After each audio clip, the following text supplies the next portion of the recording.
Guys हम हमारे day to day life में इस प्रकार की सेंटेंसेस की बहुत यूज करते हैं जहां पर हम कहते हैं कि अब तक उसे पढ़ाया जा चुका होगा, सारा काम शायद अब तक खत्म किया जा चुका होगा, जरूर अब तक उसके विवाह की तिथि निश्चित की जा चुकी होगी।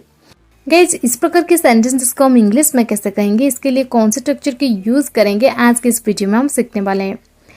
इस प्रकार के सेंटेंसेस को हम पैसिव सेंटेंसेस कहते हैं क्योंकि इन सारे सेंटेंसेस में हम ऑब्जेक्ट के ऊपर फोकस करते हैं। जब आपकी हिंदी के वाक्य के अंत में या चुका होगा, या लिया होगा या फिर किया जा चुका होगा, ये सारे दिखाई दे, तो इन सारे सेंटेंसेस को आपको इंग्लिश में लिखने के लिए या फिर बोलने के लिए ये स्ट्रक्चर फॉलो कर देनी है। स्ट्रक्चर में पहले आपको यूज कर देनी है ऑब्जेक्ट, इसके बाद वुड हैव बीन, इसके बाद वर्ब की थर्ड फॉर्म, इसके बाद आपको यूज कर देनी है बाय के बाद सब्जेक्ट।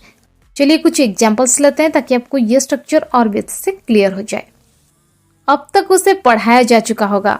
देखिए यहाँ पर हम ऑब्जेक्ट के ऊपर फोकस कर रहे हैं कि उसे पढ़ाया जा चुका होगा। कौन पढ़ाया होगा ये नहीं बताया गया है, खाली इतना कहा गया है कि उसे पढ़ाया जा चुका होगा।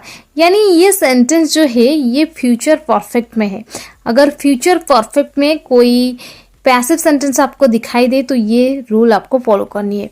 ऊपर के रूल के हिसाब से हम इस सेंटेंस को लिखेंगे he would have been taught till now, he would have been taught till now। सारा काम शायद अब तक खत्म किया जा चुका होगा।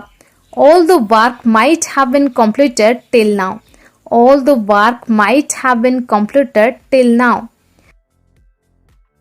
कुख्यात डकैत पुलिस के द्वारा अब तक एनकाउंटर में मार दिया गया होगा। The notorious docket would have been killed in the encounter by the police till now, the notorious docket would have been killed in the encounter by the police till now। जरूर उसे अब तक police के द्वारा गिरफ्तार किया जा चुका होगा। He must have been arrested by the police till now, he must have been arrested by the police till now। जरूर अब तक उसके विवाह की तिथि निश्चित की जा चुकी होगी। The date of his marriage must have been fixed till now, the date of his marriage must have been fixed till now। अगले रविवार तक सारा काम खत्म किया जा चुका होगा। All the work will have been completed by next Sunday, all the work will have been completed by next Sunday।